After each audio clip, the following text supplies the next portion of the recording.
മിഥുൻ വിജയകുമാർ, താങ്കൾ ഈ കേസിന്റെ നടപടികളെ എങ്ങനെയാണ് കാണുന്നത്? ഇപ്പോൾ പോലീസ് സ്റ്റേഷനിൽ കൊണ്ടുവന്നപ്പോഴും താൻ തെറ്റ് ചെയ്തിട്ടില്ല എന്നാണ് ബോബി ചെമ്മണ്ണൂർ പറഞ്ഞത്.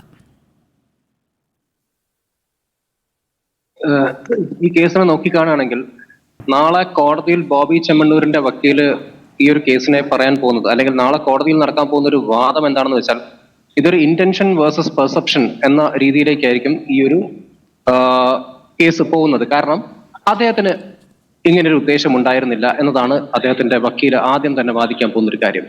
പക്ഷേ ഇവിടെ നമ്മൾ മനസ്സിലാക്കേണ്ട ഒരു കാര്യം, അദ്ദേഹത്തിന് ഇങ്ങനൊരു ഇന്റൻഷൻ ഉണ്ടായിരുന്നു എന്നും അത് അദ്ദേഹം പറഞ്ഞ വാക്കുകളെ സൊസൈറ്റി എങ്ങനെ പെർസീവ് ചെയ്യുന്നു എന്നതും അദ്ദേഹത്തിനും അറിയാം, നമുക്ക് എല്ലാവർക്കും അറിയാം. പക്ഷേ നിയമത്തിന്റെ വാക്കുകളിൽ പറഞ്ഞു കഴിഞ്ഞാൽ അതിനൊരിക്കലും ഒരു ജസ്റ്റിഫിക്കേഷൻ നമുക്ക് കിട്ടില്ല. കാരണം ബോബി ചെമ്മണ്ണൂരിന് ഇവിടെ എല്ലാ അർത്ഥത്തിലും അദ്ദേഹത്തിന് ഡിഫൻസ് എടുക്കാൻ കഴിയും. അദ്ദേഹത്തിന് പറയാൻ പറ്റും, ഒരു പക്ഷേ കുന്തി ദേവിയുടെ എന്താ പറയാ, കുന്തി ദേവി എന്ന വളരെ ഭക്തയായിരുന്ന, അല്ലെങ്കിൽ അവരുടെ വാല്യൂസിനെയൊക്കെ റെപ്രസെന്റ് ചെയ്യുന്ന രീതിയിലായിരുന്നു ഞാൻ പറഞ്ഞത്, അതിനെ വളച്ചൊടിച്ച് മറ്റൊരു രീതിയിൽ റെപ്രസെന്റ് ചെയ്യപ്പെടുന്നു എന്ന രീതിയിൽ ഒരു വാദം അദ്ദേഹത്തിന് ഉന്നയിക്കാൻ സാധിക്കും, അദ്ദേഹത്തിന്റെ വക്കീലിന് ഉന്നയിക്കാൻ സാധിക്കും.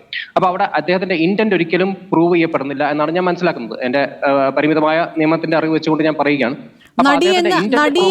പറഞ്ഞാൽ നടി എന്നാണല്ലോ ഞാൻ വിളിച്ചത്, എന്നിട്ട് മറ്റൊരു വാക്ക് പറയുന്നു ഡാഷ് എന്നല്ലല്ലോ. ആ ഡാഷ് താങ്കൾക്ക് അറിയാം എന്താണ് അവിടെ എഴുതിയിരിക്കുന്നതെന്ന്. അപ്പോൾ അത് അയാൾ ഉറക്കെ വിളിച്ചു പറയുകയാണ് ചെയ്തിട്ടുള്ളത്. അപ്പോൾ അത് മോശം പ്രതികരണമല്ലേ? തീർച്ചയായും അദ്ദേഹത്തിന്റെ ഭാഗത്തുനിന്നുണ്ടാവുന്ന മോശം പ്രതികരണങ്ങളെ ഒരു പക്ഷേ നിയമത്തിന്റെ വാക്കുകളിൽ നമുക്ക് ഒരിക്കലും ഡിഫൈൻ ചെയ്യാൻ പറ്റാത്ത കാര്യങ്ങളാണ്. ഇത് എനിക്കും നിങ്ങൾക്കും വേണമെങ്കിൽ ഈ ഒരു വിഷയത്തിൽ ഒരു പക്ഷേ ഞാൻ മീഡിയ ട്രയലിനെ സപ്പോർട്ട് ചെയ്യുന്നു. കാരണം ഇങ്ങനെയുള്ള ആളുകൾക്ക് മീഡിയ ട്രയൽ മാത്രമേ അവരെ പുറത്തേക്ക് കൊണ്ടുവരാൻ സാധിക്കുള്ളൂ. കാരണം കോടതിക്കകത്ത് ഈ വിഷയം ചെന്ന് കഴിഞ്ഞാൽ അദ്ദേഹത്തിന്റെ ഇന്റന്റ് പ്രൂവ് ചെയ്യാൻ വളരെ ബുദ്ധിമുട്ടായിരിക്കും എന്നാണ് ഞാൻ മനസ്സിലാക്കുന്നത്. കാരണം കോടതിക്കകത്ത് ചെന്ന് കഴിഞ്ഞാൽ ഈ വിഷയത്തിൽ അദ്ദേഹത്തിന്റെ ഇന്റൻഷനെ കുറിച്ചായിരിക്കും അദ്ദേഹം ഒരിക്കലും അദ്ദേഹത്തിന്റെ ഭാഗത്തുനിന്നുണ്ടാകുന്ന വാദങ്ങൾ, എന്റെ ഇന്റൻഷൻ ക്ലിയർ ആയിരുന്നു, ക്ലീൻ ആയിരുന്നു. കോടതിയിൽ ജയിക്കാനുള്ള സാധ്യത എത്രത്തോളം ഉണ്ട് മിഥുൻ? പ്രത്യേകിച്ച് ഇന്നലെ കോടതിയിൽ നിന്ന് വന്നിരിക്കുന്ന, ഹൈക്കോടതിയിൽ നിന്ന് വന്നിരിക്കുന്ന ഒരു നിരീക്ഷണം കൂടി ഈ സമയത്ത് പറയേണ്ട ഒരു കാര്യമാണെന്ന് തോന്നുന്നു. സ്ത്രീയുടെ ശരീരഘടനയെക്കുറിച്ച് പുകഴ്ത്തി പറയുന്നതും സ്ത്രീത്വത്തെ അപമാനിക്കലാണ് എന്ന് ഹൈക്കോടതി നിരീക്ഷിച്ചത് ഇന്നലെയാണ്.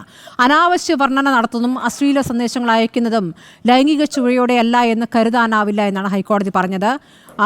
അത് കേസ് ഇതാണ്: സഹപ്രവർത്തകയെ അപമാനിച്ചെന്ന കേസിലെ എഫ്ഐആർ റദ്ദാക്കണമെന്ന KSEB ഉദ്യോഗസ്ഥന്റെ ആവശ്യം തള്ളിക്കൊണ്ടാണ് ഹൈക്കോടതി ഈ ഒരു പ്രധാനപ്പെട്ട നിരീക്ഷണം നടത്തിയിരിക്കുന്നത്. അപ്പോൾ വെറുതെ ഒരു പുകഴ്ത്തലാണ് നടത്തിയത് എന്ന് വാദിക്കാൻ നോക്കുമ്പോൾ പോലും കോടതിക്ക് അത് മനസ്സിലാവുകയാണ് അത് പുകഴ്ത്തലല്ല, അതിൽ അശ്ലീല ചുവയുണ്ട്. അപ്പോൾ അവിടെയാണ് ഇവിടെ മോശം പരാമർശം ഉണ്ടാകുന്നത്. അതിനേക്കാൾ അപ്പുറം വാചകങ്ങളാണ് ഇവിടെ പ്രയോഗിക്കുന്നത്. ഇതിൽ പുകഴ്ത്തലല്ല ഉണ്ടായിട്ടുള്ളത്, ഇതിൽ അപമാനിക്കലാണ് ഉണ്ടായിട്ടുള്ളത്. ഞാൻ പൂർണ്ണമായും താങ്കളുടെ ഈ ഒരു പോയിന്റിനോട് യോജിച്ചുകൊണ്ട് തന്നെയാണ് പറയുന്നത്. കാരണം നാളെ കോടതിയിൽ എത്തിക്കഴിഞ്ഞാൽ കോടതി ഇതിനെ എങ്ങനെ നോക്കിക്കാണുന്നു എന്ന് നമുക്ക് തീർച്ചയായും നാളെ തന്നെ അറിയാൻ പറ്റുള്ളൂ. കാരണം ഇവിടെ അദ്ദേഹത്തിന്റെ ഭാഗത്തുനിന്ന് ഉണ്ടാവാൻ പോകുന്ന ഒരു സ്റ്റേറ്റ്മെന്റ്, അല്ലെ അദ്ദേഹത്തിന്റെ വാദമാണ് ഞാനിവിടെ പറയാൻ ശ്രമിച്ചത്. പിന്നെ ഇവിടെ ഇദ്ദേഹത്തെ പോലുള്ള ആളുകൾ, ഇത് എനിക്ക് തോന്നുന്നു ബോബി ചെമ്മണ്ണൂർ എന്ന് പറഞ്ഞത് ഇങ്ങനെയുള്ള ഈ ഒരു പ്രവൃത്തിയെ എപ്പിറ്റമൈസ് ചെയ്യുന്ന ഒരു വ്യക്തി മാത്രമാണ്. അദ്ദേഹം ഇതിന്റെ ഒരു എക്സാമ്പിൾ മാത്രമാണ്. ഇങ്ങനെയുള്ള ഒരുപാട് വ്യക്തികൾ ഈ സമൂഹത്തിലുണ്ട്, ഇങ്ങനെയുള്ള ഒരുപാട് സോഷ്യൽ മീഡിയ ഹാൻഡിൽസ് നമുക്ക് കാണാൻ പറ്റും. പക്ഷെ അവിടെയൊക്കെ ഇന്നലെ അദ്ദേഹത്തിന്റെ ഒരു ഇന്റർവ്യൂ ഞാൻ കാണുമായിരുന്നു, അദ്ദേഹത്തിന്റെ ഒരു മീഡിയ ഡിബേറ്റിൽ അദ്ദേഹം പങ്കെടുത്തിരുന്നു. അതിൽ അദ്ദേഹം പറഞ്ഞൊരു കാര്യം, ഞാനിത് മാർക്കറ്റിംഗ് ഗിമ്മിക്കിന് വേണ്ടി ഉപയോഗിക്കുന്ന ഒരു കാര്യമാണ്. ഇങ്ങനെയുള്ള ഡബിൾ മീനിങ് ആയിട്ടുള്ള പ്രയോഗങ്ങൾ ഞാൻ നടത്തുന്നത് എന്റെ മാർക്കറ്റിംഗിന് വേണ്ടി, സെയിൽസിന് വേണ്ടി. അപ്പൊ മാർക്കറ്റിംഗിന് വേണ്ടി, സെയിൽസിന് വേണ്ടി അദ്ദേഹം അത് നടത്തുന്നുണ്ടെങ്കിൽ അതിനർത്ഥം അവിടെ ഒരു ഓഡിയൻസ് ഉണ്ട് എന്നാണ്. അതായത് അദ്ദേഹത്തിന് റവന്യൂലേക്ക് കൺവേർട്ട് ചെയ്യാൻ പറ്റിയ എല്ലാ വഷളത്തരത്തിലും ഒരു ഓഡിയൻസ് ഉണ്ടാകും മിഥുൻ വിജയകുമാർ. അത് സമൂഹത്തിൽ എങ്ങനെ പരക്കെ കൊണ്ടു നടക്കാൻ പറ്റില്ല എന്നിടത്താണ് കോടതി ഒരു നിലപാടെടുത്തത്. അല്ലെങ്കിൽ ഇവിടെ പൊതുസമൂഹം അതിനെ ഒറ്റക്കെട്ടായി, ഹണി റോസ് എന്ന പറഞ്ഞൊരു കാര്യം അതാണ്, ഹണിക്ക് വിചാരിക്കാത്ത രീതിയിലൊരു പിന്തുണ ഈ വിഷയത്തിൽ അവർക്ക് ലഭിച്ചു എന്നുള്ള അവർ വളരെ സന്തോഷത്തോടു കൂടി പറഞ്ഞ കാര്യമാണ്. അപ്പോൾ ഇതിങ്ങനെ എല്ലാ കാലവും തുടരാൻ പറ്റുന്ന ഒരു കച്ചവട തന്ത്രം അതിന് നടക്കില്ല എന്നൊരു ബോധ്യത്തിലേക്ക് അയാൾ എത്തണ്ടേ? അല്ല, അയാൾ മാത്രമല്ല, നമ്മുടെ സമൂഹവും എത്തണം. കാരണം അദ്ദേഹത്തിന് ഈ പിന്തുണ കൊടുക്കുന്ന, അദ്ദേഹത്തിന് ഒരു ഔട്ട്റീച്ച് ഉണ്ടാക്കാൻ സാധിക്കുന്ന, അദ്ദേഹത്തിന് അത് റവന്യൂ ആയി കൺവേർട്ട് ചെയ്യാൻ പറ്റുന്ന, അദ്ദേഹത്തിന് ഒരു മാർക്കറ്റിംഗ് ലീഡ് എന്ന് കാണാൻ പറ്റുന്ന രീതിയിലുള്ള ഒരുപാട് ഓഡിയൻസ് അവിടെ ഇരിപ്പുണ്ട്. അപ്പം ആ ഓഡിയൻസും കൂടെ അത് മനസ്സിലാക്കേണ്ട ഒരു കാര്യമാണ് ഇങ്ങനെയുള്ള കാര്യങ്ങളെ പ്രോത്സാഹിപ്പിക്കരുത് എന്ന്. അപ്പം ബോബി ചെമ്മണ്ണൂർ എത്രത്തോളം തെറ്റുകാരനാണോ അത്രത്തോളം തെറ്റുകാരാണ് ഈ പറഞ്ഞ ഓഡിയൻസും. പിന്നെ ഇവിടെ നടിയുടെ കാര്യം താങ്കൾ നേരത്തെ സൂചിപ്പിച്ച, എനിക്ക് തോന്നുന്നു എന്നെ തന്നെ ഹിന്ദി ഇത് പറഞ്ഞാൽ തോന്നുന്നുണ്ട്. ഞാൻ നടിയുടെ കാര്യത്തിൽ ഒരിക്കലും നടി ഇതിനെ പ്രോത്സാഹിപ്പിച്ചു എന്നല്ല പറഞ്ഞത്. അല്ലല്ല, ഞാൻ അങ്ങനെയല്ല, ഞാൻ സമൂഹ മാധ്യമത്തിൽ വായിച്ച കാര്യങ്ങളാണ് പറഞ്ഞത്. പലരും അത്തരം പ്രതികരണങ്ങളോട് നടത്തുന്നുണ്ട്. ഇന്ന് എനിക്ക് തന്നെ ഒരു പ്രതികരണം ആ തരത്തിൽ വന്നു. ബോബി ചെമ്മണ്ണൂർ ശരിയൊന്നുമല്ല, പക്ഷേ നടി വസ്ത്രധാരണത്തിൽ ഒന്നുകൂടി ഒന്ന് ശ്രദ്ധിക്കേണ്ടിയിരുന്നു, അങ്ങനെയെങ്കിലും ഉണ്ടാകില്ല എന്നുള്ള രീതിയിലാണ് ഇവിടെ ബലാത്സംഗങ്ങളൊക്കെ നടക്കുന്നത്. വസ്ത്രധാരണം നോക്കിയിട്ടാണല്ലോ. അല്ല, ഞാൻ ഇവിടെ പറഞ്ഞൊരു കാര്യം എന്താ വെച്ചാൽ, ബോബി ചെമ്മണ്ണൂർ ഇത് ആദ്യമായിട്ടല്ല ഇങ്ങനെ ഒരു പരാമർശം നടത്തുന്നത്.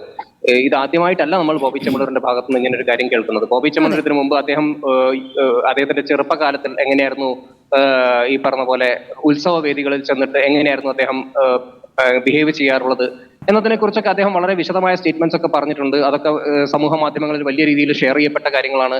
അദ്ദേഹത്തിന്റെ മകളുടെ പ്രായമുള്ള ഒരു കുട്ടിയോട് പോലും പറയുന്ന സ്റ്റേറ്റ്മെന്റ്സ് ഒക്കെ നമ്മൾ കേട്ടിട്ടുണ്ട്. അപ്പം നടിക്ക് അറിയാത്ത, അല്ലെങ്കിൽ നമ്മുടെ സമൂഹത്തിൽ ബോബി ചെമ്മണ്ണൂർ എങ്ങനെയുള്ള വ്യക്തിയാണെന്ന് അറിയാത്ത ആളുകളൊന്നും അല്ല നമ്മൾ. ഇപ്പൊ ബോബി ചെമ്മണ്ണൂരിന്റെ ഒരു ഇവന്റിൽ അവിടെ ചെന്നിട്ട് അദ്ദേഹത്തിന്റെ ഒരു ബ്രാൻഡിനെ പ്രൊമോട്ട് ചെയ്യുക എന്ന് പറയുമ്പോൾ ആ നടിക്കും അവിടെ ഒരു മോറൽ ഒബ്ലിഗേഷൻ ഉണ്ട്, അവർക്കൊരു മോറൽ റെസ്പോൺസിബിലിറ്റി ഉണ്ട്. അതിനെ മറന്നുകൊണ്ട് ആ നടി അവിടെ ചെന്നു എന്ന കാര്യത്തിലാണ് ഞാൻ ഇവിടെ എനിക്ക് പറയാനുള്ള ഒരു കാര്യം. അപ്പൊ നടിയുടെ വിഷയം വന്നപ്പോൾ നടിക്ക് അത് പ്രശ്നമാണ്, തീർച്ചയായിട്ടും അവർക്കത് പ്രശ്നമായിരിക്കും, അത് പ്രശ്നമാവണം. അല്ല, അയാൾ ഇങ്ങനെയുള്ള ദ്വയാർത്ഥ പ്രയോഗങ്ങൾ നടത്തും എന്ന് കരുതിയിട്ടല്ലോ അവർ പോകുന്നത്. അവർ ഒരേ ഒരു തവണയാണ് പങ്കെടുത്തത്. അന്ന് അയാൾ പറഞ്ഞത് അവർക്ക് മനസ്സിലായില്ല. അതിനുശേഷം വീട്ടിലെത്തി കഴിഞ്ഞപ്പോൾ പ്രതികരണങ്ങൾ വന്നപ്പോഴാണ് അയ്യോ ഇങ്ങനെയാണോ പറഞ്ഞെന്ന് തോന്നിയത്. അപ്പോൾ തന്നെ മാനേജറെ വിളിച്ച് പറഞ്ഞു എന്നാണ് പറയുന്നത്. ഒറ്റ തവണയെ പങ്കെടുത്തിട്ടുള്ളൂ അവരുടെ കാര്യത്തിൽ. അതേ സ്മൃതി, അത് അവരുടെ കാര്യത്തിൽ അവർക്കത് മനസ്സിലായത് വൈകിയാണ്. പക്ഷേ ഇയാൾ ഇങ്ങനെ ഒരു വ്യക്തിയാണെന്ന കാര്യം ഇത് നമ്മൾക്കാർക്കും അറിയാത്ത കാര്യമല്ല. ബോബി ചെമ്മണ്ണൂർ ആക്ച്വലി ഒരു ഫെയിമിലേക്ക് വരുന്നത് പോലും ഇങ്ങനെയുള്ള ഡബിൾ മീനിങ് ആയിട്ടുള്ള കാര്യങ്ങൾ പറഞ്ഞുകൊണ്ടാണ്. അദ്ദേഹത്തിന്റെ പല റീലുകളും ഷെയർ ചെയ്യപ്പെടുന്നത് നമ്മൾ ഇതിനു മുമ്പ് കണ്ടിട്ടുണ്ട്. അദ്ദേഹത്തിന്റെ പല കാര്യങ്ങളിലും അദ്ദേഹം ഇങ്ങനെയുള്ള ഡബിൾ മീനിങ് ആയിട്ടുള്ള പല കാര്യങ്ങളും പറയുന്നുണ്ട്.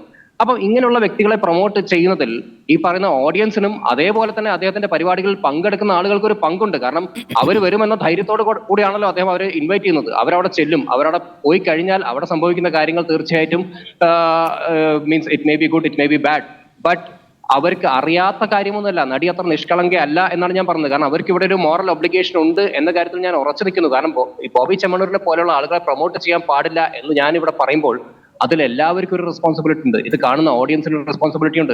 ബോബി ചെമ്മണ്ണൂരിന്റെ ഇതുപോലുള്ള ഡബിൾ മീനിങ് ആയിട്ടുള്ള ഈ വാക്കുകളെ പ്രൊമോട്ട് ചെയ്യുന്ന, ഇതിനെ ഷെയർ ചെയ്യുന്ന, ഇതിനെ പ്രോത്സാഹിപ്പിക്കുന്ന ഒരുപാട് ആളുകൾ ഇവിടെ ഉണ്ട്.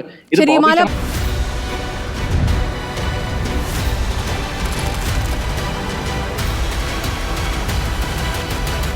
വിത്ത് സ്മൃതി പരുത്തിക്കാട്.